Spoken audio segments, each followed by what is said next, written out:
Mirëmbrëma përsëri nga studio emisionit Arena në televizionin Shenja në këtë situatë jashtëzakonshme e cila po mbizotron rrugëve të Shkupit. Kishit mundësinë para disa qasesh të dëgjoni deklaratën e presidentit Ivanov lidhur me situatën kaotike e cila ndodhi në kuvent para disa orësh dhe si mundet të dëgjoni, ai ishte fjalë shkurtër, nuk dha shumë detaje ose komente mbi atë se çfarë ka ndodhur, nëse aprovon ose jo ndodhin e cila para disa orësh siç thash ka ndodhur në kuvent. Mirë po, shkurtimisht i ftoi të gjithë liderët politik që të jenë të arsyeshëm dhe i ftoi në një takim liderësh nesër në mënyrë që të ketë mund të gjendet një rrugdalje nga kjo krizë e cila është shkaktuar. Për atë se çfarë në fakt tha Ivanovi, kemi dy analistë ose një gazetar dhe një ish deputet, të cilët sigurisht mund të na elaborojnë në mënyrë politike se çfarë mesazhesh dha Ivanovi, jo që kishim shumë për të elaboruar, zoti Sinani dhe zoti Muhamedi, mirë po edhe ajo që pak foli Ivanovi ndoshta është mesazh për gjithë neve. Vetëm ta plotësojmë ato që zoti Todor Pendarov, i cili është mysafir, po ashtu për shkak është vënuar vetëm për shkak të komunikacionit të ndellur dhe shpresoj se gjithë ju e dini se çfarë po ndodh tani në rrugët e Shkupit.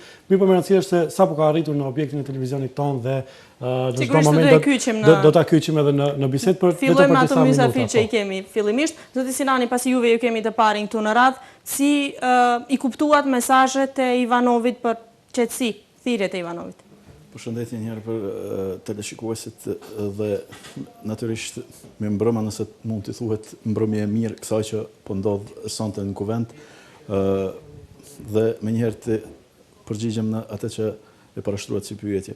Realisht për mua foli personi që është fajtori kryesor pse po ndodh sonte kjo në kuvent. Për mua foli njeriu që e detyroi një shumicë parlamentare të zgjedh një kryetar parlamenti në rrethana jo normale. Kjo nuk duhet të ndodhë në Maqedoni për shkak të faktit se procedurat juridike edhe ato që pak marrin vesh nga demokracia dhe aspekti juridik e dinë se në momentin kur krijohet një shumicë parlamentare prej 61 deputetësh nuk do të duheshte të ketë nevojë që presidenti të taktizoj me atë se do të jep dikuj ose jo mandatin. Dhe gjithçka, domethënë, rodhi pastaj si pasojë e këtyre qëndrimeve që i mbajti presidenti dhe natyrisht edhe partia maqedonase VMRO DPMNE, ne tani jemi në një situatë kaotike të tensionuar, një situatë që e shqetëson natyrisht gjithë opinionin në vend, edhe atë shqiptarë dhe atë maqedonës dhe të gjithë qytetarët. Jemi në një situatë kur kemi deputet të lënduar, por jemi në një situatë kur kemi edhe kolegë tanë të lënduar në vendin e tyre të punës, madje disa njerëz që lirish mund t'i quaj huligan, e kanë marrë drejtën dhe t'i largojnë me dhunë kolegët tanë të mediumeve të ndryshme, duke përfshi edhe ata të mediumit ku punoj unë, edhe në mediumit ku jam musafir e kështu me radhë. Me thënë, për këtë situatë duhet të bartin përgjegjësi ata që e sollën me thënë një gjendje të këtil vendin. Unë nuk mendoj se realisht ftesa për takim liderësh, nuk mendoj se shumica e rej parlamentare duhet të pranoj një kërkesë të këtil për takim të liderëve të Ivanovi, përderisa presidenti nuk është në gjendje të pranoj zgjedhjen e kryeparlamentarit të ri të Maqedonisë, sepse deshti ose jo presidenti Gjorge Ivanov, Talat Xhaferi prej sonte është kryetar i parlamentit të Republikës së Maqedonisë. Fillimisht duhet të paralemrojmë në fakt i urojmë mirëseardhje edhe Todor Pendarovit, në fakt i cili na u bashkangjit para disa minutash. Добрый вечер за вас. Благодарам што ни се придруживте во оваа вонредна состојба. Само за вове зборуваме, ја коментираме изјавата на председателот Иванов, кој што пред малку беше на конференција. За жал, јас во тоа време патував и не знам што рекол Иванов. Во интерес на времето може и попосле да го прокоментираме. Моментално дојде едно соопштение од Министерството за внатрешни работи, односно еден апел, një apel nga Ministria e Punëve të Brendshme, e cila ju bën thirrje të gjithë qytetarëve të cilët ndodhen përreth kuvendit që të mos kundërshtojnë policinë dhe të mos i pengojnë makinat e policisë dhe të ekipeve të ndihmës së shpejtë të cilët kanë nevojë ose janë thirrur për të pas ndonjë intervenim aty përreth kuvendit, sigurisht pasi që dëgjuam edhe kuptuam nga brenda kuvendit që ka personat lënduar, të cilët nuk kanë mundur të marrin ndihmën e parë për shkak të bllokimit dhe protestuesve të cilët kishin hyrë dhe kishin bllokuar disa objekte, në fakt disa reparte të kuvendit, nëse mund t'i quaj të tilla, dhe sigurisht që apeli edhe njëherë do të përsëritet që askush mos ta pengon as punën e policisë, as punën e ekipeve mjekësore të cilët duan ta spastrojnë sa më shpejt që është e mundur kaosin i cili është shkaktuar përreth kuvendit. Ata kanë paralajmëruar se po bëhet evakuimi dhe sigurisht do t'jepet edhe ndihma e parë të gjithë atyre deputetëve të cilët janë më rënd të lënduar fillimisht dhe gjithë policëve dhe qytetarëve që kanë ndodhur ndoshta të jenë në afërsi të ndonjë incidenti dhe kanë mundur të pësojnë dhe të kenë edhe lëndime ndoshta edhe më të rënda trupore. Me Faili do t'ja përcjell pjesën tjetër të emisionit me zoti Ali. Zoti Todor Pendaroj do ta informojmë në fakt fjalimin se çka tha zoti Ivanov, që tjetër ai në rrjet. Si e komentoni ju personalisht fjalimin e tij, cilin e dëgjuam bashkërisht në studio? Kishte një prononcim i dikuptueshëm i presidentit që dilte edhe jashtë pozicionit, jashtë rolit kushtetues të tij si një garant i unitetit të vendit të unitetit.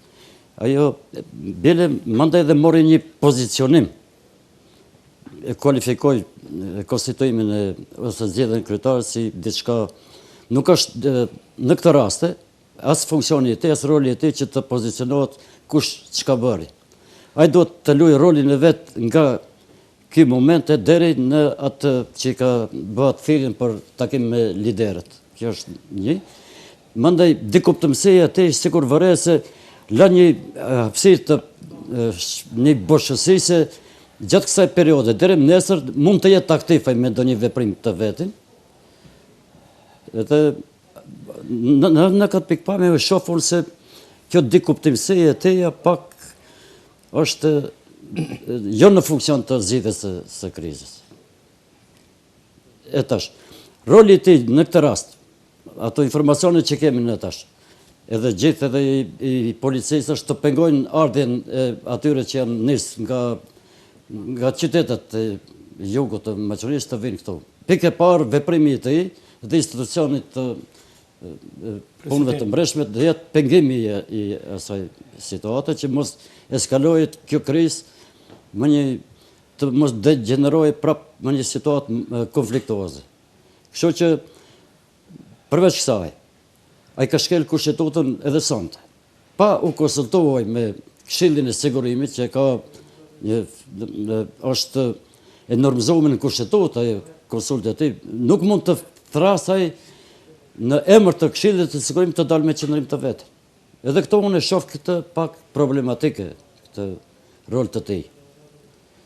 Zoti Pendarosi me siguri në qoftë se e keni mbaruar fjalin, në uroj që mos ju kem ndërprer, por tani erdhi një plotësim tjetër nga qendra e MPB-s, e cila thotë se në orën 20:40 është dhënë urdhri pra i ekipeve policore, deri tek ekipet policore dhe ekipet e ndihmës së shpejtë që të intervenojnë me urgjencë në kuvend dhe njoftohet edhe pse tashmë e kishim para disa orësh lajmin se Zjadin Sela është transportuar me makinë të ndihmës së shpejtë në spital. Këtë e konfirmon pra edhe policia, thotë se ai është evakuar pra tashmë nga kuvendi dhe është dërguar në qendrën emergjente. Po ashtu ka pasur reagime dhe nga ambasada amerikane në Shkup, prej ku kanë thënë se gjithë kjo ndodhi që është në për rrugët e Shkupit nuk është në pajtueshmëri me demokracinë dhe është një mënyrë e papranueshme për të zgjedhur dallimet, siç e kanë quajtur ato. Është e rëndësishme që të gjitha partitë të respektojnë proceset demokratike dhe ligjin dhe të përmbahen nga aktet e dhunës, që përshkallëzojnë situatën. Shumica e deputetëve kanë zgjedhur Talat Xhaferin për kryetar parlamentar, ku kanë qenë dëshmitarë edhe deputetët, por edhe mediat. Ne do të punojmë me të për të mbështetur demokracinë dhe për të avancuar interesat e Maqedonisë, kanë thënë nga ambasada amerikane. Uroj që mos kemë nxjerrë diçka prej konteksti, pasi gjithçka po shkruhet me shpejtësi. Unë shpresoj se të kemi mirë kuptim edhe nga shikuesit që domethënë shkruajmë gjithçka drejt për drejt, jemi duke përcjellë çdo situatë dhe nëse bëjmë një lëshim të vogël nuk do ta marrim për të madhe. Gospodine Pendarov, znači председател Иванов апелираше во смиреност, исто така прати покана или апел до сите политичките лидери утре да се сретнат кај него и да најдат заедничко решение за излез од оваа криза, како што тој ја нарекува. Кој е ваш коментар за ова? лицето или осебата Иванов, кој за жал со наши гласови седи на таа функција на која седи, веќе одавна го има изгубено легитимитетот. Он е само легален председател на оваа држава и ништо повеќе, ништо помалку. Ако ви треба малку помош, бидејќи рековте дека не го слушнавте Па нешто, Иванов, знаете што, повика на лидерска средба утре. Знам, Во однос слушнав на- тоа, го разбрав. Да. Второ, не би се сложил со вас дека не е коегзистентен. Напротив, он е многу коегзистентен од кога почна кризата од бомбите до сега во бранење на фамилијата. Дајте еднаш отворено да кажеме што е состојбата. Значи, он е многу коегзистентен во тој дел. Да. Али само во тој дел. Да. И тука завршува неговата коегзистентност.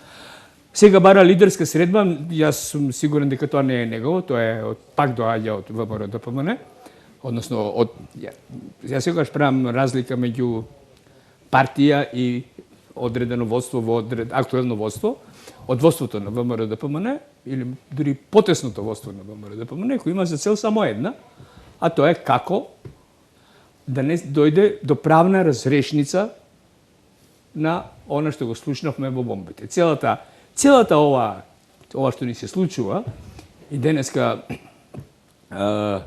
верувате, пред да дојдам овде, ми се јавија тројца колеги мои од Словенија да прашуваат што е, како е, зашто е и така натаму. Значи, одеднашка Македонија станува повторно вест, она што викаат немој да си прва вест на CNN, бидејќи не чини, последно да ќе станеме прва вест во сите барем европски медиуми, поголемите, зашто со криза која се темели, не се темели нити на меѓуетнички, ниту на не знам какви други разлози, него се темели строго да се заштити одредена група на луѓе за кои има индици, јас се почитувам нивната пресумпција на невиност, но има индици дека сториле работи кои се во спротивност со законите во Република Македонија. Тоа е од Иванов и нема што друго да очекуваме од него, дури мислам, не верувам дека е многу потребно да се коментираат неговите изјави, бидејќи нема да слушнеме ништо ново, ништо конструктивно и вие фино рековте, наместо да помирува, наместо да обединува, те повторно и така сме сите поделени, поделени пред се сега некогаш бевме многу повеќе поделени етнички, сега сме повеќе поделени да не речем идеолошки, многу партиски сме многу поделени. Јас, ако ми дозволувате, би сакал друг сегмент да фати. Прв пат во законодавниот дом имаме шок бомби внатре. И случај можеше да се случи, и ако не се лажам, крај до 2012, после од времето кога полицијата ги фрли надвор пратениците и не се дозволи граѓаните да влегуваат внатре, начело со Бранко Црвенковски, господин Црвенковски. Која е разликата од овие две случаи и дали компетентните институции така како што требаше? Ако собранието го бранат 10 униформирани полицајци, а имаше маса од надвор, не е компетентно. Ова мислам дека прашање треба да му се постави на техничкиот министер за внатрешни работи. Кој што патем треба да спомнам дека му се јавивме, не одговори на повиците. Не одговора на никого, слушам по сите телевизии, не одговорам, на некој ми одговорил, не можам да ви одговорам, многу сум зафатен. Фрлање шок бомби во собранието, тоа е уште еден доказ, не знам зашто дошло до тоа, видовме како едно лице го изнесоа, но тоа не е решението шок бомби, туку решението е не требаше институциите треба да го заштитат собранието. Ако се сеќавате на изјавата на господинот, на новиот председател на парламент, господинот Талат Джафери, тој во прес-салата јасно изјави дека безбедноста на парламентот, сигурноста на пратениците, на вработените, на новинарите лежи во конкретна институција, тоа е Министерството за внатрешни работи. Не заборавете дека шеф на полицијата, на униформираната полиција е господинот Чавков. И тука завршува се. Duhet të theksojmë, kolegët njoftojnë tashmë se më duket që ka mbaruar evakuimi i gjithë atyre që kanë qenë ngujuar, qofshin deputet ose qofshin gazetar, po sigurisht që prej këtu nuk mundemi ta verifikojmë deri në momentin që të ketë informata zyrtare si nga policia, si nga organet e tjera, të cilat sigurisht janë direkt të involvuara në këtë rast. Më duhet edhe një herë t'ju kthejte deklarata e ambasadës Amerikës, e cila tha se do e mbështes dhe do punoj me Tala Xhaferin si kryetari i ri i Kuventit. Do me thënë, një reagim të tillë kishte edhe nga në gjashëm, kishte edhe nga Brukseli zyrtar, do me thënë, foli zoti Han edhe zonja Mogherini, edhe gjithçka ishte e qartë. Por dua të kthehem te ajo që tha zoti Pendarov, sonte nuk dua të merrem me politikë ditore, ama absolutisht. Do me thënë, pa tendencë për të mbrojt as pak Ministrin e Punëve të Brendshme. Duhet jemi të vetëdijshëm se në marrëveshjen e Përzhinës ju morën kompetencat ministrit shqiptar, sepse duhet jemi realist, atira dakord edhe LSDM-ja që kompetencat më shumë të kalojnë te drejtori, e në rastin konkret është zoti Qafkov, edhe tu e pas parasysh se kompetencat për t'i marrë të gjitha masat parapraket sigurisë janë të Qafkovit, dhe me thënë, përgjegjësia bie drejt për drejt mbi atë. Nuk dua ta amnestoj as pak ministrin sepse ai është figurë politike, por ama duhet t'i themi gjërat me emër dhe mbi emër, sepse duke i futur në tepih ne kemi arritur deri në këtë situatë ku sot ne po tallemi sikur që po tallemi edhe me një çështje tjetër. Shikoni, tani pse protestuesit Maqedonas, më thënë, duheshte të ishin të irrituar me deputetët e LSDM-s. Çfarë kërkonin ata? Ta dhunonin Zjadin Selën. Kjo është një tendencë, prap një skenar i përgatitur mirë për t'i nxit qytetarët shqiptar dalin në rrugë dhe ta kalojnë. Përsëri shqiptarët janë ata që duhet të jenë për tu kusurit për nevojat e politikës ditore të Gruevskit edhe të Zaevit. Dhe me thënë, nuk është e ndershme që të paktën në këtë situatë, sepse shqiptarët me asgjë, ama me asgjë nuk provokuan asnjë send. E tani, nëse dikush mendon se është e tepërt që Talat Xhaferi ose një shqiptar, sido që ta kishte pas emrin, mund të kishte qenë edhe Niazim Mohamedi, po në rastin konkret është Talat Xhaferi, mund të kishte qenë edhe Mefail Ismaili. Nëse dikujt i pengon se një shqiptar u bë kryetar parlamenti, atëherë mua më vjen keq, po atëherë ai njeri nuk e don këtë shtet, edhe nuk mund të më flas dikush për patriotizëm nëse mendon se të paktën 1/3 e popullsisë duhet ta diskriminoj vazhdimisht. E ka shumë gabim kushdo që të jetë ai patriot, qoftë në LSDM, qoftë në VMRO. Në rastin konkret, domethënë, e kemi parasysh se VMRO DPMN-ja është ajo që po i shkakton problemet në krye me kryetarin e tyre, sepse ai në rastin konkret, zoti Ivanov, është bukfalisht kryetar i vetëm një pjesë të popullatës, sepse realisht atë nuk e njihte as LSDM, e cila i drejtohej gjithmonë me qytetari i Vodnës, nuk e njihte as BDI dhe më vonë as Alianca për shqiptarët. Kështu që realisht Ivanov nuk ka aq kompetenca sa ai po pretendon se ka, edhe nuk ka të paktën kredibilitet moral, sepse unë e thash në fillim, po e përsëris edhe një herë. Ai është shkaktari kryesor që Maqedonia sot ndodhet në këtë krizë bashkë me atë që e dim gjithmonë, bashkë me udhëhecinë e VMRO DPMN-s, dhe aty nuk është një individ, ka më tepër se një individ, sepse fundja fundit ne duhet të kthehemi edhe në kontinuitet. I njëjti Antonio Miloshovski që dikur kërkonte dhoma gazi për shqiptarët, sepse duheshte të ndalohet hapja e një fakulteti në gjuhën shqipe. I njëjti pastaj ishte kundër legalizimit të Universitetit të Tovës, i njëjti tani është kundër gjuhës shqipe, i njëjti pse ne sonte ka qeverisur me ato që për ato proces. Pse ne sonte televizioni Shenja edhe televizionet shqiptare janë model se si duhet funksionojë dëgjuesia. Pse ne sonte po kuptohemi shumë mirë me zotin Pendarov? Sepse dikush ka që përkthen me rrogë për atë punë. Prandaj nuk ka nevojë qytetarët maqedonë të shqetësohen çfarë shumë se duhet me mësu gjuhën shqipe. S'ka nevojë. Do ta mëson përkthisi, do ta mëson ai qytetari që punon në sportel, sepse ai merr edhe tatimet edhe taksat, rrogën e merr prej tatimeve të cilat i ndaj edhe unë. Jo vetëm zoti Pendarov ose dikush tjetër. Prandaj ka informata të reja dhe do të kalojmë na Siç duket po konfirmohet pjesa e evakuimit. Kolegu jon Arben Zeqiri sapo shkruaj ti në mesazh se tashmë ka filluar evakuimi edhe i deputetëve dhe i gazetarëve, po sigurisht nëse ka mundësi teknike, nëse Arbeni është në gjendje për të folur me neve nëpërmjet telefonit, e lus regjin që ta lidh ose presim pak më vonë atëherë. Po do të presim pak. Fillimisht do vazhdojmë me debatin, pastaj regjia sigurisht do ma bëj me dije kur të jetë gati Arbeni, po? Kolegja Ainuri... Mundemi ta lidhim? Mundemi, po. Atë regjia le ta lidh Arben Zeqirin, i cili gjendet para kuvendit të Republikës së Maqedonisë. Sigurisht duke përcjellur evakuimin e kolegëve gazetarë dhe deputetëve. Arben, atë kemi në linjë? Nuk ka lidhje? Po, Arben.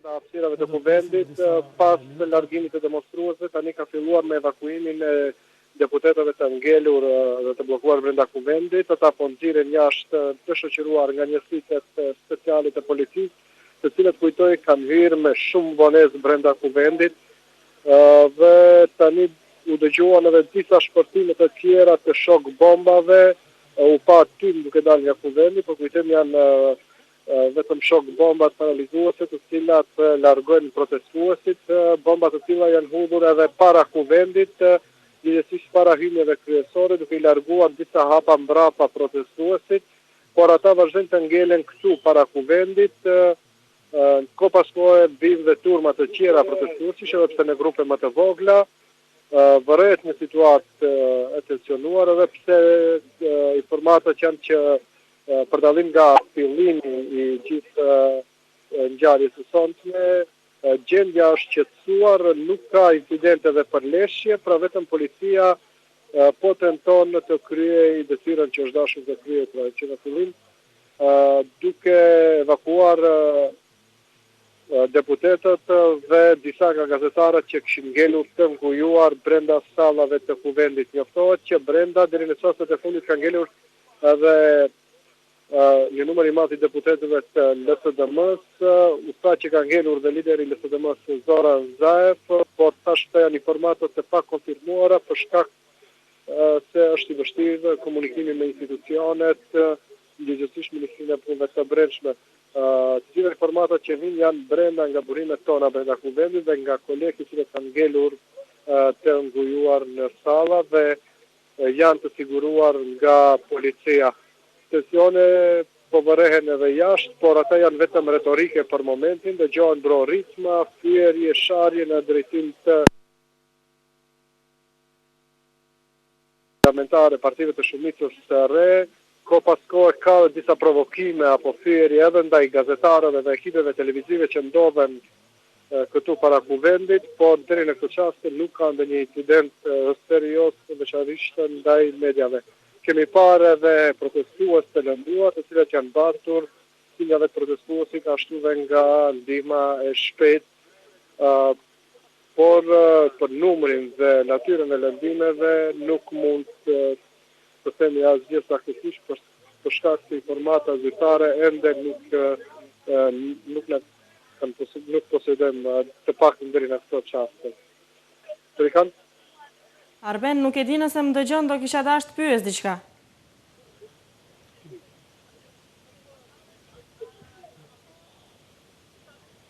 Arben, a dëgjohemi? Shumë i vështirë është komunikimi sonte. Arben, paraprakisht prej kolegëve dëgjuam se ka pas kolegë gazetarë të cilët janë përdorur sikur peng. A ka pas një moment të tillë? Sa për ta sqaruar për opinionin? Ajo që kemi arritur të mësojmë është të ka pasur gazetarë të lënduar brenda kuvendit në momentin kur protestuesit janë futur në pres qendrën ku kanë sulmuar deputetët, nëse mund të vlerësohet edhe mbajtje peng uzurpimi i sallës ku ndodhen gazetarët, pra në sallën numër 3 ka pasur një numër të madh gazetarësh, jashtë sallës kanë qenë protestues të dhunshëm dhe të maskuar, ndërkohë që në mes ka qenë sigurimi i kuvendit. Kjo është vetëm situatë, nëse mund të quhet pengmarrës e gazetarëve ose jo. Nuk do të donim të tensionojmë edhe më tepër situatën me vlerësimet tona, por në çdo moment shohim kolegë gazetarë të cilët kanë qenë të ngujuar që në fillim në kuvend, por ata të dalin në gjendje të mirë, të shëndosh dhe pa ndonjë lëndim serioz. Kjo është me rëndësi, Arben, që kolegët tanë prej atje të gjithë janë larguar shëndoshë mirë dhe nuk ka ndonjë lëndim serioz nga ato. Atëherë, nëse ka mundësi, ftoj regjin që më njerë të lidhen me kolegen ton, Ajnure Bafçari, e cila që nga Villa Vodno e presidentit Ivanov ka ustuar me njëherë për tek zyra ose fakt për të selia e LSDM-s, ku tashmë janë mbledhur edhe një grup simpatizuesish të kësaj partie sipas informatave të fundit, të cilët me siguri të japin mbështetje partisë së tyre, e cila tashmë sot pretendoj për të marrë me shumicë parlamentare për zgjedhur një kryetar tjetër të kuvendit. Nëse jemi në linjë, atëherë Ajnur, çka po ndodh për momentin dhe çka mund ta informojsh?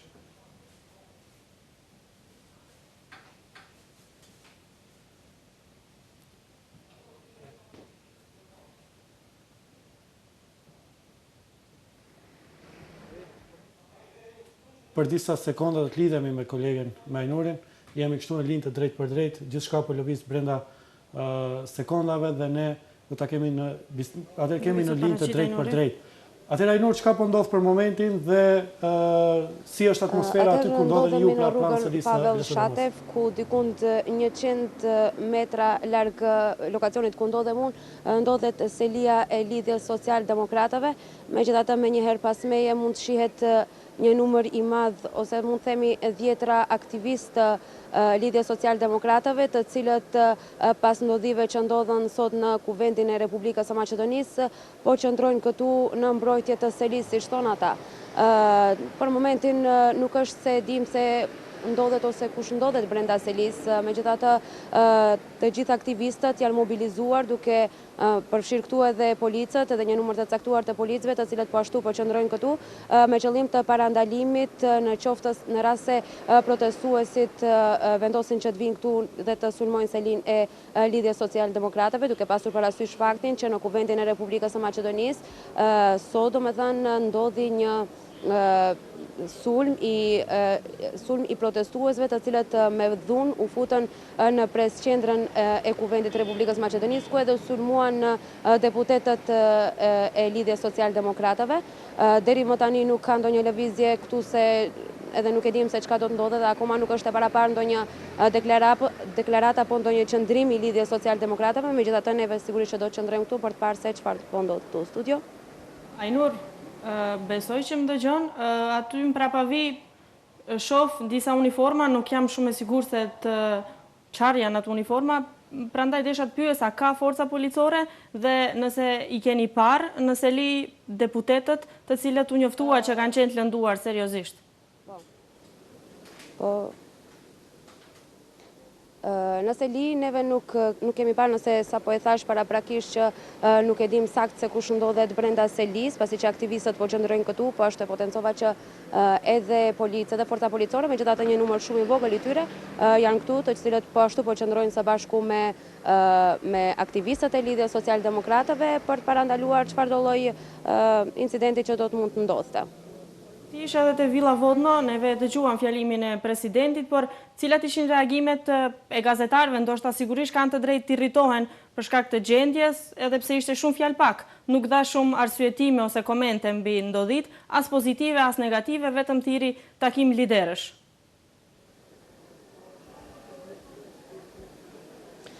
Po, ai vetëm thiri takim liderësh, edhe paraprakisht njoftuan edhe nga kabineti i tij se nuk do të ketë nuk do të lejohen pyetje nga gazetarët, kështu që gazetarët tentuan domethënë që të pyesin nëse ai ndjehet përgjegjës për gjithë këtë situatë që është shkaktuar. Megjithatë, ai nuk u ndal as pak për të dhënë ndonjë deklaratë të shkurtë apo për të përgjigjur në ndonjë prej pyetjeve të gazetarëve, edhe pse ishin të shumta ato.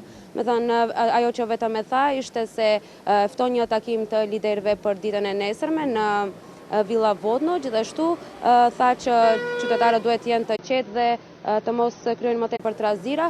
Ndërkaq gazetarët sigurisht që menjëherë prej aty për shkak të zhvillimeve nuk është se do tentonin ose do të insistonin që më tepër të pyesnin, pasi ai edhe më shkoi dhe menjëherë u shpërndan për të shkuar dhe për të sjellur zhvillimet e tjera, pasi dihet që gjendja në gjitha anët është e tensionuar. Faleminderit shumë Ajnur, dhe sigurisht shikoni sigurinë tuaj para së gjithash. Atër kjo ishte Ajnur Bafçari, kolegja jonë e cila na elaboroi në pjesën tjetër jashtë studiosh se çfarë po ndodh në selinë e LSDM-s, siç tha, janë mbledhur simpatizantët e LSDM-s, të cilët i japin në një farë mënyrë mbështetje partisë së tyre, e cila sonte kishte probleme serioze si në aspekt të dhunës, si në aspekte të ndryshme në kuvend, derisa e zgjodhi kryetarin e ri të kuvendit. Би продолжила со вас, господине Пендаров, за да само пред неколку минути испрати сообщение повторно, коментирајќи ја изјавата на Иванов, на некој начин, тоест директно, вели дека Груевски и Иванов се тие кои што го направија сето ова кое што го гледаме низ улиците на Скопје. Дали се во право? Јас го кажав пред нив. Сега СДСМ го вели. Тоа СДСМ, али јас го кажав пред нив, ако не се лажам. Не копираат, изгледаш. Изгледа не гледаат, па не копираат. Шалата настрана, секако се во право, но се извинувам, морам да ви одговорам во еден дел, кога зборувавте дека села е нападнат заради да се рече потоа албанците. Да. Мислам дека не е така. Например, господјата Шекеринска беше влечена за коса и фрлена на земја. На страна тоа, мислам дека сепак има и примеси на тоа. Секогаш има тенденција за тоа. Не. Последицата од нападот на села може тоа да биде, што го рече господинот. Но последиците, инаку самиот напад, они тргнаа да ги тепаат сите претеници. Кој им дојде пред да. Не Секој кој што не е вама. Kemi kontinuitet, dhe me thonë, për krejt situatët. Për 20 ditë, sa ka punu kuvende që ashtu që shka punu, edhe ashtu si që është talë me vetë institucionin edhe opinionin, Maqedon edhe Shqiptar këtu, dhe me thonë, vazhdimisht ke pas deklarata të stilit Zjadin Sela është kundër shtetit, Zjadin Sela është ky, po nuk e pranon identitetin Maqedon e tjere tjere. Prandaj, unë mendoj se nuk ishte i rastit sulmi pikrisht ndaj atij, sepse ata, kur deklaronin ashtu, pretendonin të nxisnin opinionin shqiptar me vetë deklaratat. Pastaj, kur vazhdimisht merresh me çështjen shqiptare, edhe e etiketon një person, edhe në fund ai person del i lënduar, ajo edhe po t'ishte e rastit, rastia është shumë e madhe. Prandaj, dyshimi mbetet i madh. Megjithatë, poenta është keq përdor një situatë për të, në fakt është tentuar të përdor një situatë për nxitje të kisha qëllimin e asaj që e thash, sepse mos ta lëm anash zotri Muhamedin. Само кратко да не Би можеле повторно да се вклучиме, да коментираме прво делот на сега кој повторно доаѓаат реакции од сите партии, од сите страни, и тие што се директно и тие што се индиректно навлечени во. Ајде да се обидиме да утврдиме кој е виновен за ова што се случи. За мене, лидерите на четирите партии, секој од свој аспект носи соодветна вина за ова. Например, ајде овој киднал у Виена на средба со секретар на владеачка партија, зошто го немаше денеска господинот Ахмети? Или зошто цело време на оваа криза Ахмети не излезе, имаше други високи представници на ДУИ, но мене ми беше многу, и пре мене ми недостасуваше изјава на Ахмети да ни каже што се договориле со Груевски. А знаеме што се договориле, но сепак ќе беше многу повеќе, ако излезеше господинот Ахмети.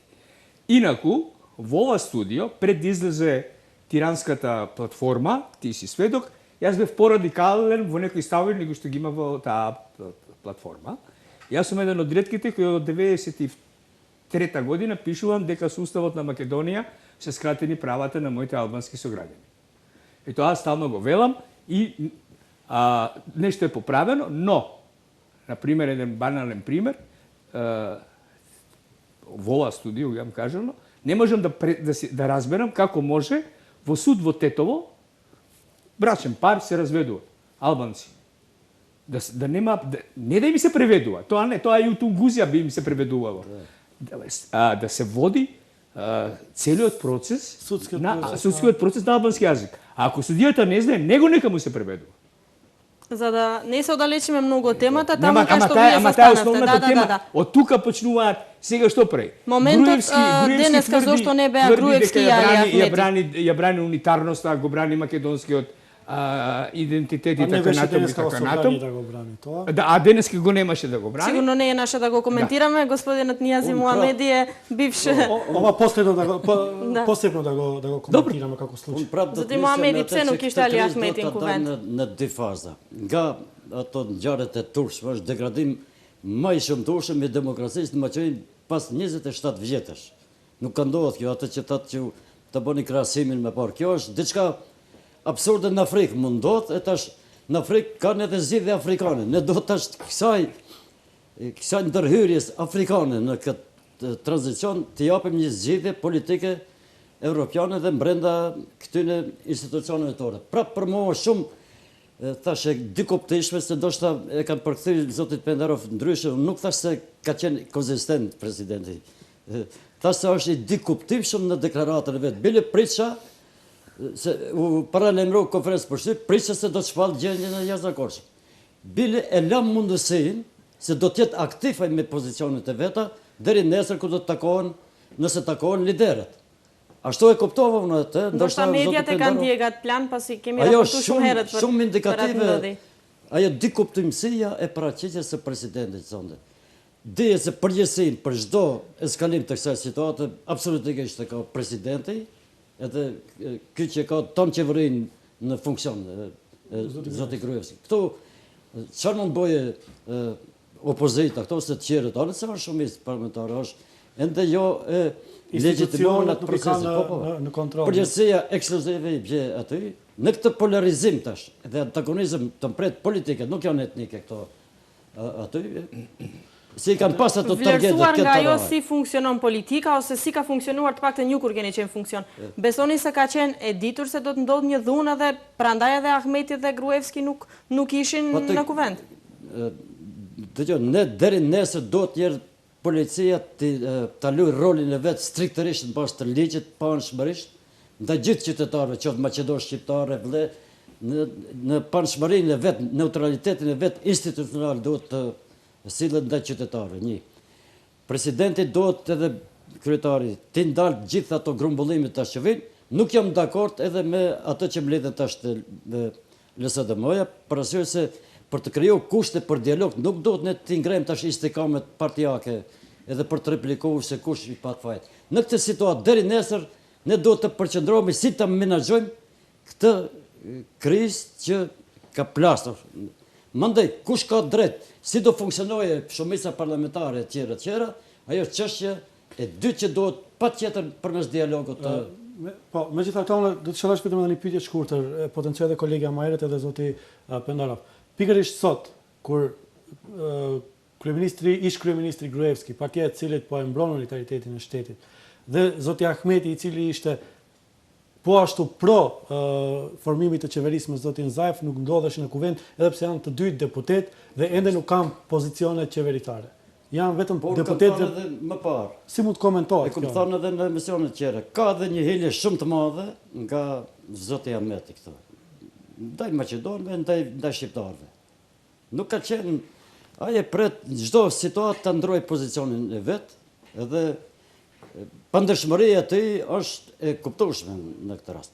Këto janë indikacione se diçka ka qenë, se ato njerëzit me maska, një polici që do të respektonte punën e vet, rolin e vet, nuk do të lejonte ato maskaxhit të hinë aty, që i kanë pas targetet e veta.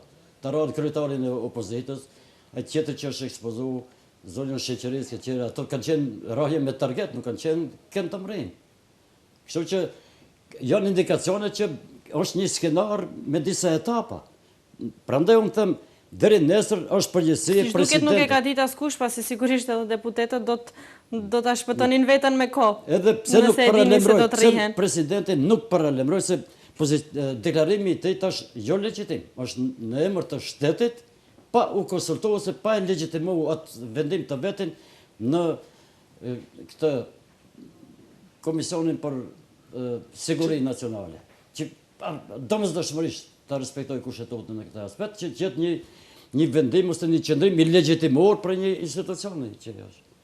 Policia ka fillu tashmë me i numëru edhe se sa persona ka të lëndum, teksa flasim për politikë ditore, si shtam edhe më parë, sigurisht që sonte është më e rëndësishme të shohim se nuk do të ketë persona që do të jenë seriozisht lënduar, dhe të presim sigurisht raportin zyrtar të policisë sa si prej gazetarëve, si prej deputetëve, ndoshta edhe prej policëve ka të lënduar, ende nuk kemi asnjë informant për to. Për këto shprastëre, kush e ka abuzuar ligjin, kush e ka shkelë, çështja e dytë është. Deri nesër ne duhet të përqendrohemi si të menaxhohet kjo krizë institucionalisht nga ata që janë përgjegjës. Përgjegjës më kryesor janë dy vete, këto të di. Nëse mund të kemi një çështje tjetër, çka pritet të ndodh nesër sipas jush, zoti Pendarov? Дали treba да има лидерска средба кај председателот Иванов? Без Тоест дали има можност, бидејќи Груевски не ли бил во Виена? Груевски се враќа денеска околу полноќ. Така, значи ќе има можност. Значи, тука ќе биде, да. Од Виена, не знам дали видовте на Facebook, Да. ни испрати еден статус во смисла дека го осудува насилството, ама за насилството нормално е крива СДСМ. Па може би за јавноста или оние што не гледаат да им биде јасно, ја не сум СДСМ-овец. Јас припаѓам на десната опција. Така да, но пред се сум демократа и пред се сум да се почитува владењето на правото. Тоа ми е прво, а потом можем идеолошки да се определам за ова или за онаа партија. Тоа е основната работа и мислам дека секој кој малку размислува и секој кој се обидува, еве сите ние овде се обидуваме да бидеме, да го креираме на еден начин, колегите ние, да го креираме јавното мислење, мораме вака да ова да не биде почетна. Значи што очекувате? Очекувате утре лидерска средба или јас не знам што ќе биде на таа лидерска средба. Јас не верувам дека некој ќе се навистина прозива на тоа. што таа лидерска средба треба да има агенда. Тој не испомна агендата што ќе се разговара на таа, веќе ако прави лидерска средба он. А што се ќе доа таму и сега ако отидат таму, знам што ќе биде. Мислам, тие што се тепани ќе се жалат, а тие што тепале. Овие ќе викаат незаконски е избран господинот Талат Џафери за председател на парламентот. Реално гледано, прв пат ни се дешава на овој начин да се избере председател на парламент. И сега ќе се води дебатата околу тоа. Под маса ќе се води дебата како да се донесе некој облик на некоја амнестија. Значи, така почна работата. Дајте да бидеме сите, да се сетиме што било завчера, например. Значи, јасна е целта. Проблемот е во правната разрешница на целата криза која започна со бомбите. Нема тука ни етнички, ни интеретнички, ни не знам какви. Значи, тоа е проблемот. Еднаш кога имам кажано, мислам и овде, да имам некој магично стапче и да соберам од секоја партија по 10 души и да ги испратиме на Кариби, нека ги грицкаат тие пари што деме крваво ги заработеле, ама нека не пуштат на мира да одиме напред. Ова звучи многу наивно, но во суштина... Не, општо не е наивно. Имаме и други реакции. Значи, Ван Хауте пишувал за случајот, единно më thonë zoti Peter Van Hout është një nga ndërmjetësuesit edhe ndoshta nga më meritorët që të arrihet deri tek një marrëveshje ashtu quajtur e Përzhinos. Fakti që vëmëron nxit dhunë në kuvent dëshmon se ata janë kundër funksionimit normal demokratik. Është një pjesë e shkurtër, një citati ai ka folur më shumë. Edhe Edi Ramën më duhet patjetër, kemi edhe një sër reagimesh ndërkombëtare që po vinë nga gjitha anët, si faktori ndërkombëtar i cili ka rol në zgjidhjen e krizës në Maqedoni, por edhe lider të ndryshëm të shteteve fqinje, madje siç njoftuan kolegët tanë pak më parë na njoftuan se edhe në Serbi ka filluar të mblidhet Këshilli i Sigurisë, pasi që sigurisht friksohen se gjendja e jashtëzakonshme që është në Shkup mund të transferohet edhe në Serbi, se nuk jemi larg gjeografikisht. Atëherë kryeministri i Shqipërisë Edi Rama gjithashtu ka shprehë keqardhjen për gjendjen e jashtëzakonshme në Maqedoni, ku sonte një turm protestuesish, siç ka thënë ai, kanë sulmuar edhe deputet. Rama ka thënë se në këtë situatë duhet vepruar me qetësi dhe ka porositur shqiptarët e Maqedonisë që të mos bien prej provokimeve. Ka kritikuar gjithashtu punën e policisë ose njësiteve speciale që nuk kanë intervenuar ose fare nuk kanë ndaluar protestuesit që të pushtojnë sallat e kuvendit. Natyrisht ndërkombëtarët vazhdimisht kanë apeluar për ruajtjen e qetësisë sepse ata më shumë se na ishin të vetëdijshëm se ka po e çojmë shtetin.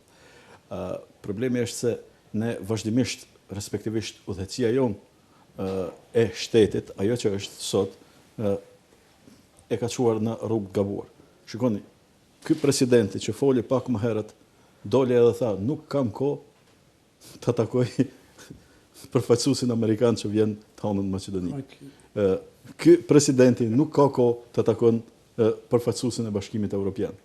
Ky presidenti del e hedh gur e dru mbi kryeministrin e shtetit shqiptar, i cili është shtet antar i NATO-s, i cili drejtohet Maqedonisë me emrin zyrtar Republika e Maqedonisë, etj, i cili deshtëm apo s'deshtëm ta pranojmë, ka 1/3 e popullsisë në Maqedoni, edhe natyrisht se nuk mundet një president që pretendon të jetë president i gjithë popullatës të sillet me aq arrogancë, po fundja pse që ka prish bota, nëse zoti Rama pas ka ndërmjetësuar liderët e partive politike shqiptare për të arritur një kompromis për një platformë e cila i tangon interesat e shqiptarëve.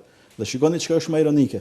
Në gjithat platformë thotë të respektohet kushtetuta e Maqedonisë dhe dalin e protestojnë qytetarë dhe politikanë dhe akademik edhe priftër edhe nuk e di kush mbeti pa protestuar edhe thot nuk duhet të respektohet kushtetuta kur janë pyetje shqiptarët. Shikoni fare cinizmi. Edhe tani në gjithë këtë situatë prap shqiptarët janë gjakftohet.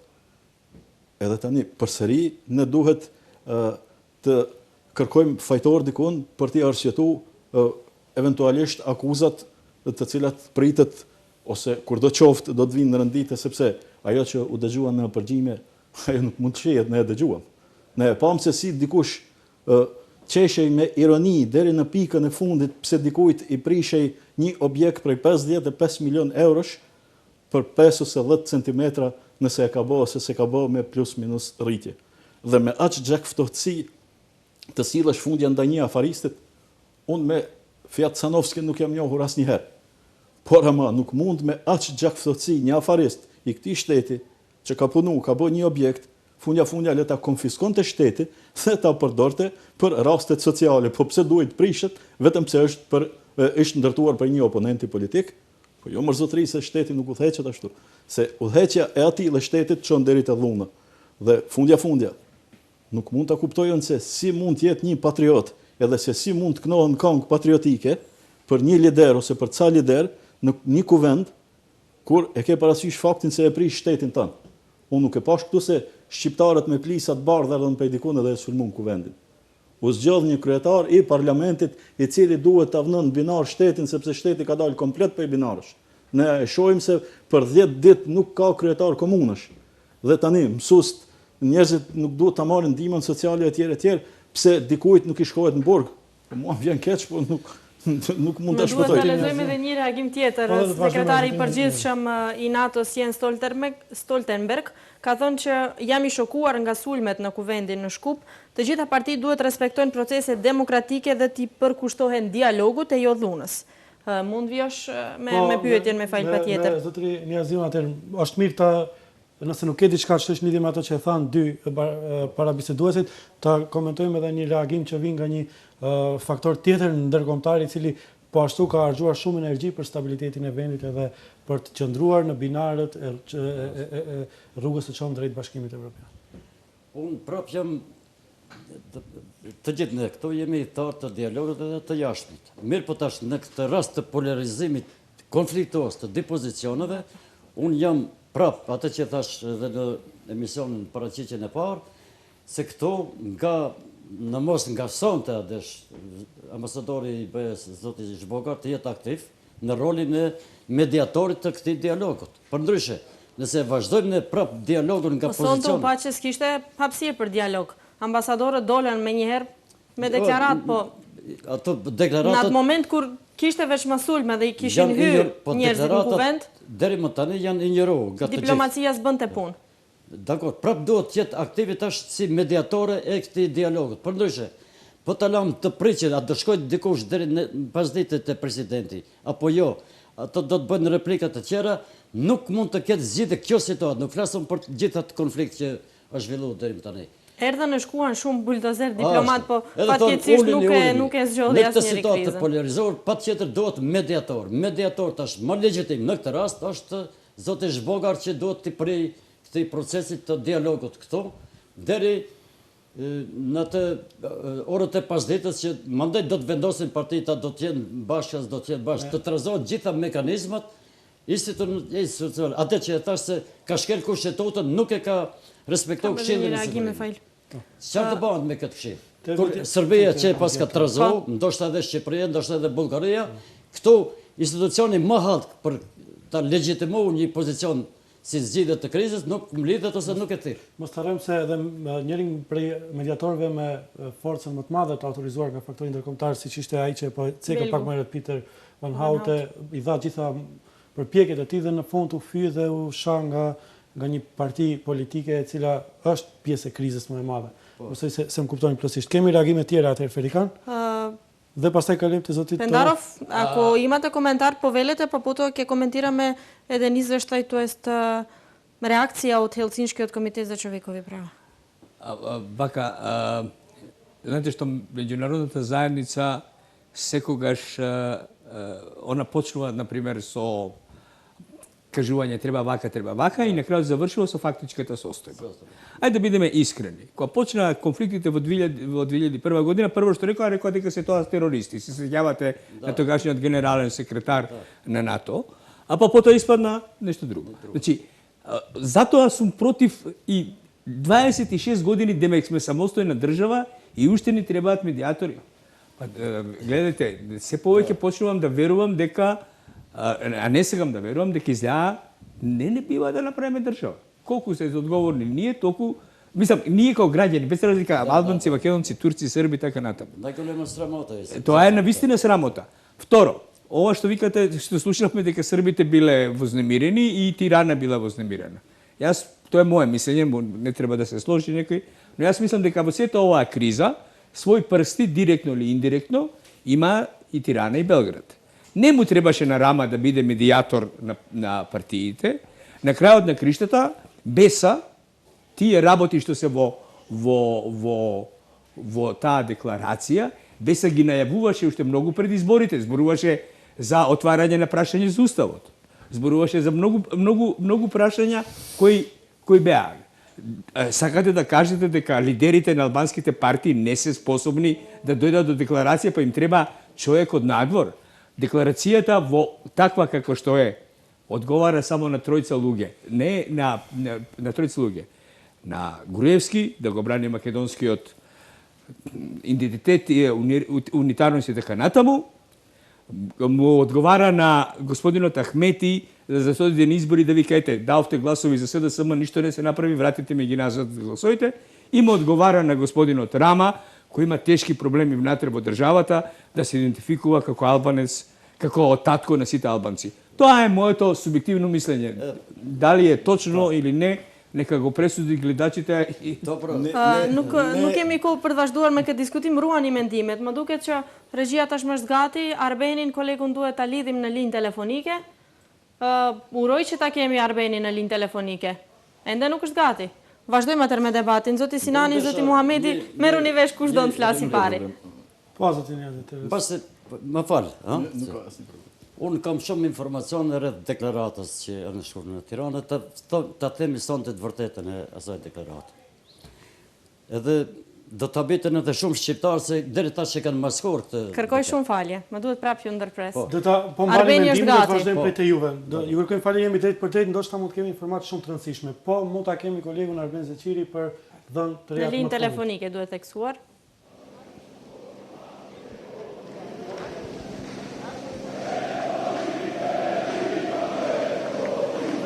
Pa mundur që të kesh fotografi të qartë, po si duket Arbeni tashmë është paraqit në ekran.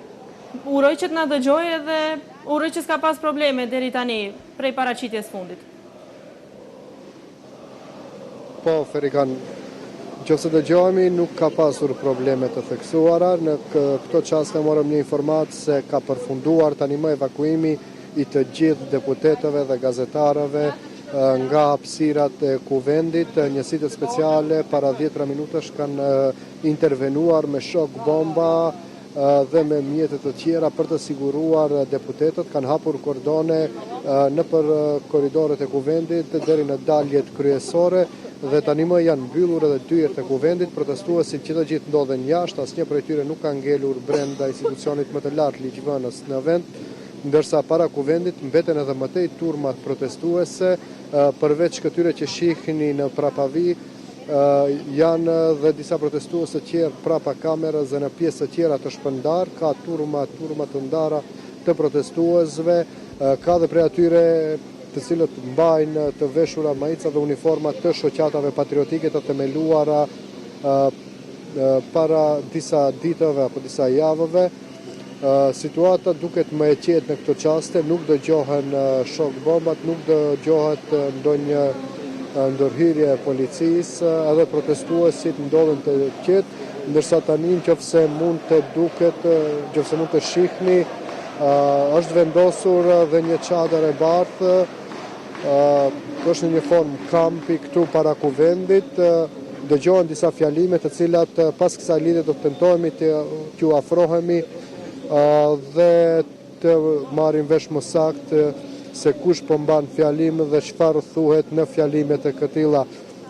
Siç mund të shihet, numri i protestuesve është zvogluar, megjithatë numri nuk është për të nënçmuar dhe këta që kanë ngelur duken me tone agresive dhe me retorikë agresive, por me veprime të qeta deri në këto momente. Edhe ekipet e mediave janë në një vend të distancuar të gjithë së bashku dhe nuk ka ndonjë rrezik serioz për momentin. Ne do të vazhdojmë të qëndrojmë këtu dhe si gjatë emisionit, ashtu edhe më vonë, pra që në momentin e parë që do të kemi ndonjë informacion të ri, do të informojmë. Ferikan? Me që përmende se kanë tone agresive protestuesit, mund të shoh nga ekrani se gjithë gazetarët jeni të buar me një vend.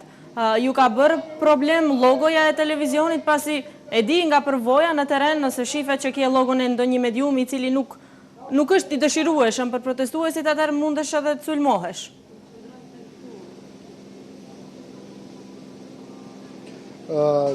Kemi qenë më të kujdesshëm, thënë të drejtën, nuk kemi dashur që të provokojmë sepse ka persona të cilët, siç thotë edhe ju, janë provokuar nga logot e mediave të tjera, veçanërisht ata që nuk janë me pushtetin, kanë reaguar ndaj tyre, kanë drejtuar sharje dhe fyerje, por ndaj nesh deri në këto momente nuk ka pasur ndonjë ofendim apo sulm të drejtë për drejtë, përveç disa rasteve të izoluara kur vinin protestues dhe ofendonin duke kërkuar që të shkojmë dhe të incizojmë rrëfimet e tyre, por kanë qenë vetëm 2 raste të izoluara, kanë qenë vetëm disa fyerje verbale dhe asgjë më tepër. I kemi evituar në mënyrën më të qetë, momentin që kanë parë logon ton, kuptohet që ka mjaftuar që të shohin që nuk është një medium pro-qeveritar dhe janë sulur me sulme verbale, por asgjë serioze dhe fatmirësisht rreziqet janë evituar dhe kanë ngelur vetëm në disa fjalë ofendime që kanë mbaruar për një kohë të shkurtër. Vetëm edhe një moment shkurtër. Ke ndonjë prej kolegëve që u nxorën prej kuvendi, u evakuuan, që vazhdon ta ndjek ngjarjen jashtë kuvendit? Eventualisht ke bisedu me ta, cilat janë përjetimet e tyre, eventualisht, nëse ke mundësi, mund ta lidhim me ndonjë kolegë.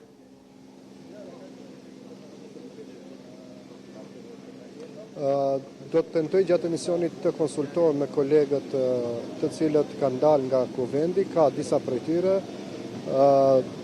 por do të konsultohem, siç thash, me ta dhe do të mundohemi të sjellim ndonjë rrëfim prej tyre. Ajo që është me rëndësi të thuhet është se që të gjithë janë në gjendje të mirë shëndetësore dhe pa lëndime serioze, përveç traumave kuptohet cilat kanë përjetuar pasi kanë qenë në vijën e parë të konfrontimit të protestuesve me deputetët dhe më pas të policisë me protestuesit.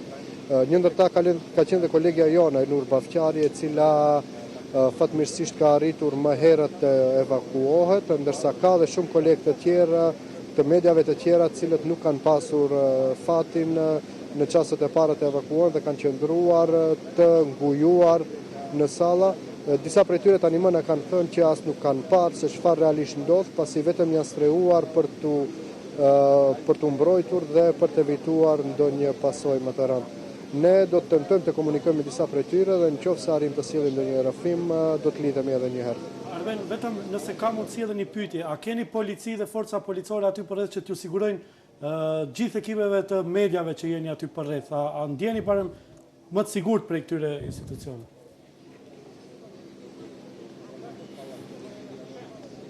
Jo, policë nuk ka, tereni nuk është i siguruar, përreth nesh përkundrazi ka protestues, militant partijak, madje janë parë edhe pjesëtar të shoqatave patriotike, kanë qenë pikërisht këta të fundit, cilët, siç thash edhe më herët, kanë provokuar Policët ndodhen 10 metra larg nesh dhe ato janë policët e rregullt të komunikacionit të cilët kanë bllokuar rrugën, ndërsa pjesëtarët e njësiteve speciale të cilët jemi mësuar të shohim në protestat e tjera kur kanë siguruar gazetarët, nuk kemi parë deri në këto qaste dhe vazhdojnë të mos jenë pranë nesh. Ata janë pra njësitë speciale vetëm brenda kuvendit dhe në hyrjet kryesore të kuvendit, ndërsa ne kemi ngelur, themi, në mëshirë të Zotit dhe në mëshirën e protestuesve të cilat nuk dihet nga qasti në qast nëse do të rebelohen apo jo. Arben, faleminderit atëre. Uroj që mos të ketë nevojë ose mos të ketë arsye negative për të lidhur prapë në emisionin Arena. Faleminderit edhe një herë. Atëherë më duhet theksoj, Arbeni përmendi një segment të asaj çfarë kanë përjetuar gazetarët, me që është sektori jonë kemi patjetër të sensibilizojmë faktin që kanë qenë të rrezikuar gazetarët sonte, duhet theksuar ky fakt. Ekipi jonë ka qenë vazhdimisht aty, në momente kur është parë rreziku, disa kanë arritur të dalin nga salla e kuvendit, por disa jo. Mes tyre ka qenë jashta objektit, ka qenë operatori Jeton Arifi, ndërsa brenda aty ku janë rrahur fatkeqësisht deputetët ka qenë operatori Vullnet Ismaili. Uroj që mos keni detyra të tilla edhe një herë, mos të gjendeni në rrezik të tillë, por sigurisht që është pjesë e punës dhe e di që vetëm mua ngrit adrenalinën më tepër. Vazhdojmë aty ku e Mundemi me fal. Besoj që e mbani mend ku qëndruam dhe le të vazhdojmë. Ndër lidhje me Arbenin që tha. Nuk ka tha polici. Atë që tha më parë presidenti se do të funksionojë shteti juridik, ose policia do ta lojë rolin e vetë sipas ligjit, tash është ai roli mungoshëm, ashtu si e kuptova unë. E dyta desha ti bën një replik për një sqarim, zoti Pendarosi, tash në këtë kuptim. Unë kur thash që Këshilli i Sigurimit i Serbisë është mbledhur, jo për të na sulmuar Serbia, ose Këshilli i Sigurimit të Shqipërisë. Ndoshta aty nuk u kuptova. Desha të them që atë dy shtetet fqinje për sigurinë e vet ato, jo për të sulmuar këndin, mblidhen. Trazojnë atë institucion kushtetues të vetën që kanë. Ne në krizën më të madhe kemi të mungueshëm Këshillin e Sigurimit që vendimet e presidentit të legjitimohen përmes të institucioni, a është kështu apo është ashtu? Da, ste po pravo. Mos të harrojmë se atë Këshill të Sigurisë duhet të jetë, nëse nuk gaboj, për herë të fundit përfaqësues shqiptar i Bashkimit Demokratik ka qenë vetë zoti Tala Xhaferi dhe hamutjet edhe kjo njëra prej arsyeve që bëhet çantash. E tham pak më herët me zotin Ramadanin, nëse nuk Po ajo është numër 1, ka shkel kushtetuesën presidenti dhe në paraqitjen e vet. Kështu që unë e parangjeva gjoja se mund të jetë të shpallaj në konferencë shtypin e nxjerr ushtrinë në atë dhe pik. Bile atë që tha se është e dikupteshme, la mundësinë se mund të jetë i veprueshëm në mënyrë aktive presidenti deri nesër, që thotë se mund të marrë prapë ndonjë veprim në orët që vijnë, njëanshëm edhe jashtë kushtetues për të qetësuar situatën. Duke marrë parasysh ato siç është sjell deri më tani, mund të presim gjithçka. Ashtu e kuptova. E dyta është deklarata, kur jemi të sqarojmë shumë gjëra më shehen para opinionit, edhe para opinionit maqedonas edhe para opinionit shqiptar. Vetëm e vërteta dhe e drejta duhet disa gjëra ti pastroj dhe të shehet edhe roli i ndonjë shqiptari i djonshëm, qoftë ndaj maqedonëve, qoftë ndaj shqiptarëve, qoftë ndaj një situate qoftë. Janë procese demokratike tash, nuk i definojmë këto procese kush nga cili pozicion etnik i tha. Kur bëhet fjalë që do ta trajtojmë në ditët që vijnë te deklarata e Tiranës, e vërteta është kjo, ndoshta ka elemente shumë të reja. Zoti Rama asnjë presje nuk i ka vënë asaj deklaratës, e ka gjetë të gatshme në tavolinë të dërguar prej Shkupit, e kam bën nën presionin e Hashim Thaqit dhe Kadri Veselit, është lutur që vetëm të pi kafe me përfaqësuesit shqiptar të Maqedonisë dhe zoti Rama aq precis ka qenë vetëm kafe që mbasi ju jeni pajtuar që të dilni me këtë deklaratë. Nëse kjo deklaratë është në të mirë të shqiptarëve, unë ndërhyjnë, nëse jo për Unë do e pi kafe, karikaturë. nëse nuk është mirë shqiptar, Ashtu. nuk e pi Që kafe. ka qenë, Për të mos ikë shumë prej temës, do e lëm To platformën je anash. točno što govorite, Pendarov, ako može da završime mislata i mislim da kad smo soglasni jedna mala pauza da da napravimo. napravimo. Da privršujeme, može da privršujeme, da. Знаете што, ако јас ви верувам и мислам дека е така како што рековте, но знаете што, кога правите нешто треба да мислите и 3 поди за напред. Посебно на Балканот, каде што сите сме премногу осетливи на се и сешто. Верувам дека господинот Рама не стане запирка на таа платформа. Не верувам него. Не, верувам, ве велам. Таа платформа, јас, например, од сега актуелни албански политички партии, посебно ценам Беса, ако не за друго отвореност. Таа уште пред изборите излезе со одредени конкретни барања, од редефиниција на уредувањето и така натаму. Да, значи, гледајте, демократски е вие да кажете, демократски е да ги ставите во парламент. Значи, секое прашање е дозволено. И тука е најголемата грешка, односно, и тука е најголемото газење на Уставот, што господинот Иванов си зема на себе да оценува дали мојата политичка определба, вашата или вашата, да оценува дали е унитарна или неунитарна. Собранието ќе оцени тоа. Таму ќе се расправи. Не може, ако се договорат политичките партии да бидеме федерална држава, ќе бидеме. Ако се договорат за монархија, ќе бидеме монархија. Се надевам дека нема он да биде монархот, ама значи тоа е, зборувам абсурдно, можеби, но во парламентарните демократии е така. Ако Kjo që e thoni ju, ka të drejtë, ka kuptim, ka logjik, vetëm sikur mos të ishim dëshmitar të asaj që ka ndodhur në Maqedoni plot 27 vite. Do të thënë, shikoni, Partia për Prosperitet Demokratik nuk shëtitej fare nëpër Tiranë. Nuk ekziston më. A e dini pse? Sepse vazhdimisht bënte koalicione vend numëro pa garancë të askujt. Lëvizja Besa në anën tjetër nuk mundeshte ta thënë parimin e saj sepse ajo kishte deklaruar. Unë Ali Ahmetit nuk i besoj. Tani unë a mendoj se ka pas drejt në atë qëndrim ajo është tjetër punë. Po megjithatë, ajo kërkonte një garantues. Nuk mund të ishte garantues Gjorge Ivanovi sepse ishte një person i cili nuk përfaqësonte interesat e shqiptarëve në asnjë moment. Nikola Gruevski edhe më pak. Atëherë detyrimisht duheshte të kërkohet dikush. Kush? Dhe natyrisht u kërkua Edi Rama sepse maqedonasit duhet ta kuptojnë një sen. Ne jemi shqiptar. Dhe si të tillë, ne jemi shqiptar në Ballkan, edhe në Shqipëri, edhe në Kosovë, edhe në Maqedoni. Dhe nuk ka çka i dhem koka dikujt kur unë takohem me Edi Ramën dhe flas për problemet e mia. Mund t'i dhem koka dikujt vetëm kur unë takohem dhe flas për problemet e tua. Po në rastin konkret ka të bëjë me gjuhën shqipe dhe ka të bëjë me pozitën e shqiptarëve, sepse Edi Rama e ka në kushtetut fundit që në momentin kur rrezikohen interesat e shqiptarëve jashtë Shqipërisë, ai detyrohet t'i mbrojë, sepse është kryeministër i shtetit shqiptar. Nuk është Edi Rama. Në rastin konkret është Edi Rama. Nesër mund të jetë Edi Paloka, nuk e di kush, s'është më rëndësi emri individi. Sina, do duhet kthehemi përsëri në ngjarjet e sotme. Po velete pa da продолжиме уште малце треба. Дека албанците се сегде во целиот Балкан. И тоа е точно. И господинот Еди Рама, односно било кој актуелен премиер или председател на Албанија, има должност да води грижа за албанците во Балканот и не само во Балканот и пошироко. Тоа е, ако гледате, тоа го има во уставот на Хрватска, во уставот на Унгарија, која станува збор за низиното малцинство. Значи, тоа не е проблем.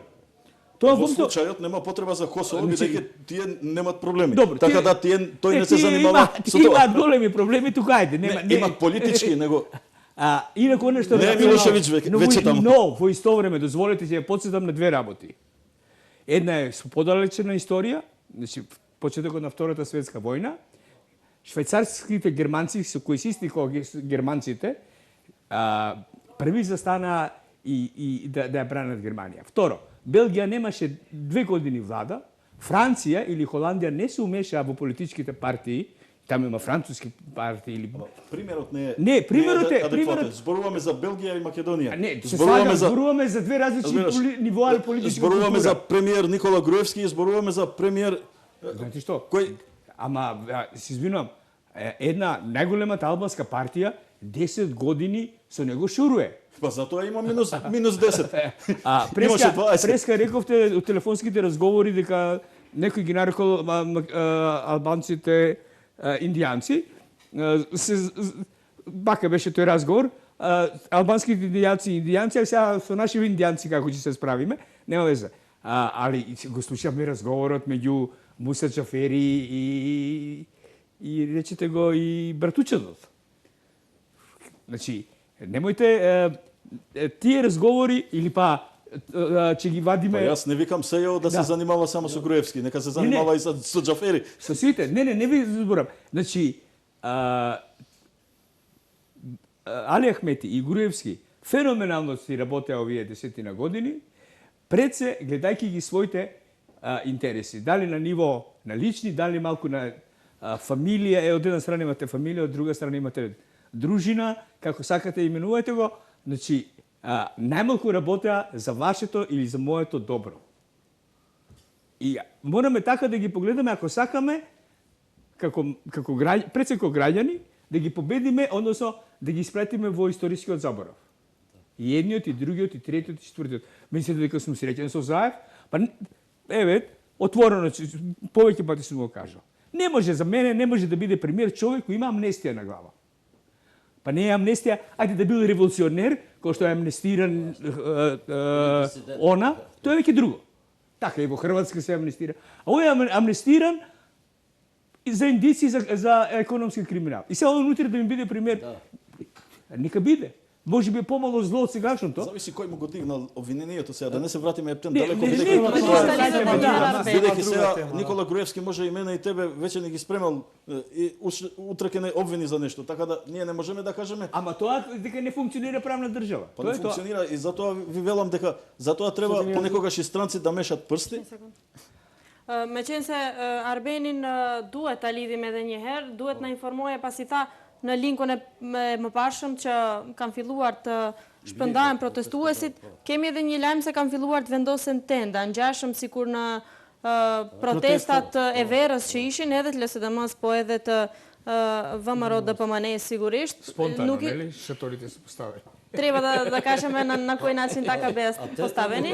Të përqendrohemi në zgjidhjen. Nuk e di sa do të qëndrojnë tendat ose janë momentale, vetëm sa për mbajt fjalime ose sa për nevojat e këtyre ditëve. Megjithatë mediat që ashtu quhen. Në momentin që regjia do të jetë gati ta lidhim Arbenin, më njoftoni. Mediat që ashtu quhen të afërta me pushtetin thonë se pak na lexoj vetëm një titull, se postavohet shatori pred Sovranieto, pra vendosen shatorët para kuvendit, do të shkojmë deri në kraj, deri në zgjidhjen përfundimtare. Kështu porosisin qytetarët. E citoj mediumin, kjo do të thonë që do të vazhdoj tash kriza, do të presin përsëri mediator, ndërmjetësues, ose hojt një përfaqësues amerikan do ta zgjidhë këtë çështje. Arsyetimi i vendosjes së tendave në Maqedoni fillimisht ta lexoj është se graѓanite i odbrania demokratijата и законодавния дом. Остануваме пред собранието до конечна разврска. Народот покажа мудрост, трезност, не подклекна и соодветно одговори на провокациите. Одиме до крај порачуваат од Заедничка Македонија. И на албански морам да ја преведам, само момент. Qytetarët e mbrojtën demokracinë dhe institucionin ligjvënës, mbesim para kuvendit deri në përfundim.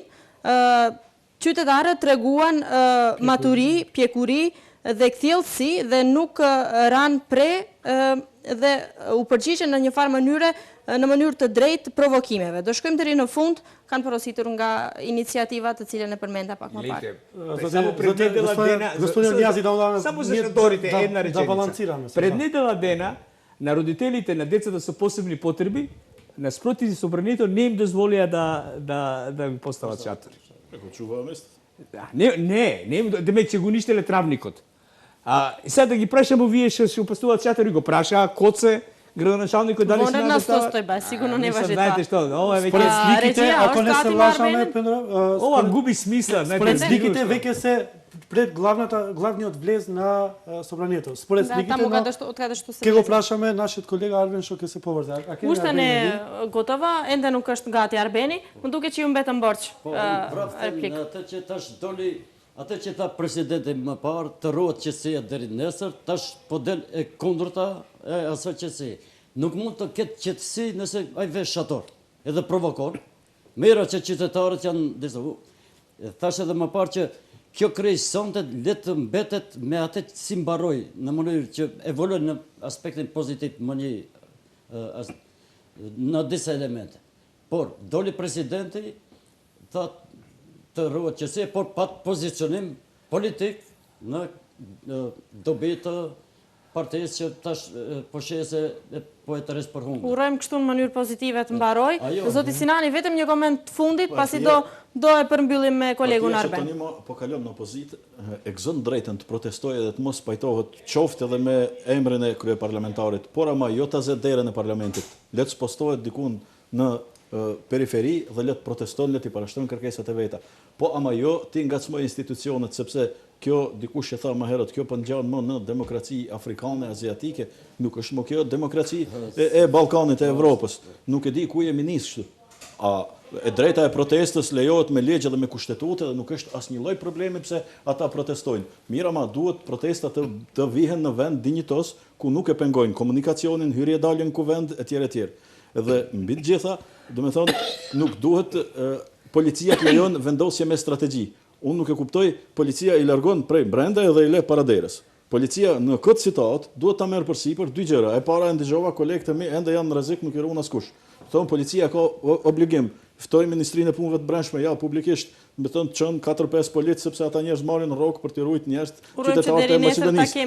Prandaj kolegët e mi duhet të jenë të sigurt aty të ta kryejnë punën e tyre. E dyta punës, policia duhet të spostoj ato çadra në vend ku nuk i pengojnë lëvizjet. Pastaj le të protestojnë, edhe Nikola Gruevski mund të shkojë bashkë me Ivanovin, protestojnë, ata kanë drejtën e vetë. Kjo mbrëmje është pak sa e mjegull, sigurisht nesër shumë gjëra do të na qartësojnë. Po, nëse zihet dera e parlamentit, mjegulla vazhdon. Prandaj unë kërkoj që mjegulla të pastrohet në kohë, mos ta lajmë sepse ne tu e lëm kështu, respektivisht, po të kish qenë ma e kujdesshme LSDM-ja edhe BDI-ja që në fillim që në përfundim të këtyre zgjedhjeve nuk do të vinte deri te kjo situatë. Po ata nuk ishin të kujdesshëm edhe nëse ju kujtohen deklaratat e tyre thonin, po shikoni nuk është me rëndësi kush do të udhëheq parlamentin seancën konstituive sepse ajo do të jetë një çështje teknike. Po ja ç's'na doli teknike, na doli shumë e trashë kjo punë. Do e lidhim atër Arben Zeqiri në linjë të drejt për drejt, morame da ku povërzem Arben, kështu në qeka sigurno i veruam дека не можем много комодно да не чека. Arben, me ty do e përmbyllim këtë blok informativ për sonte. Na trego çka ka tre.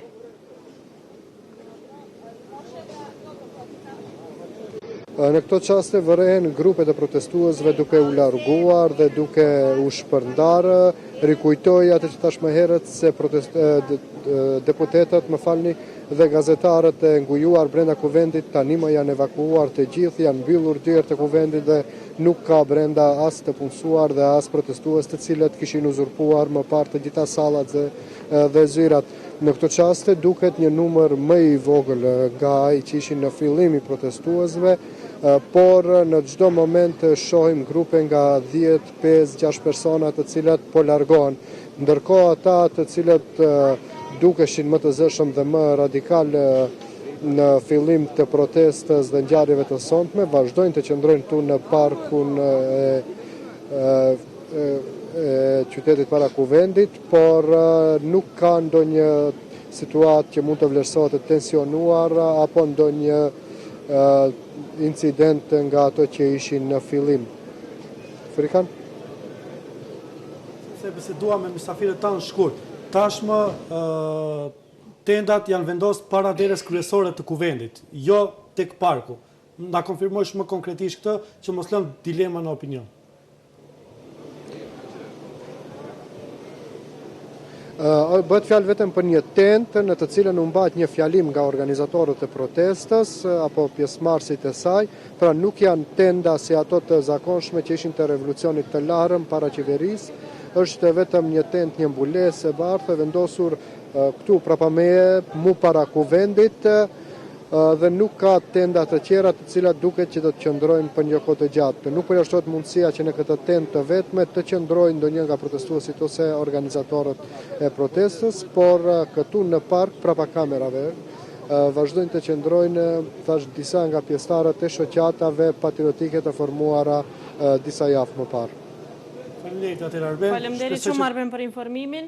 Atëherë si duket ka qenë dezinformat kjo e vendosjes së tendave, po sigurisht këtu e kemi gazetarin në vendngjarje për ta konfirmuar lajmin. Atëherë faleminderit shikues nderuar që na ndoqët në këtë blok të gjatë informativ në të cilin ju sollëm informata mbi gjendjen e jashtëzakonshme e cila u shkaktua sot në brenda kuvendit të Maqedonisë, por edhe përreth tij me dhunë dhe me lëndime trupore të shumë personave, përfshiktu edhe gazetara dhe deputet. Sigurisht që ju i keni ndjek të gjitha informatat dhe uroj që do na ndiqni edhe në faqen tonë Facebook, në web faqen tonë shenja.tv, në të cilën sigurisht do i keni informatat shumë më shpejt se sa ndoshta edhe ne mundemi këtu para jush t'i prezantojmë. Faleminderit që na ndoqët. Faleminderit edhe juve për përmendjen edhe mysafirët që ndan kohë. Благодарам господин Пендаров, faleminderit Naim, faleminderit zotin Nezi. Natën e mirë dhe do të shihemi në emisione të tjera.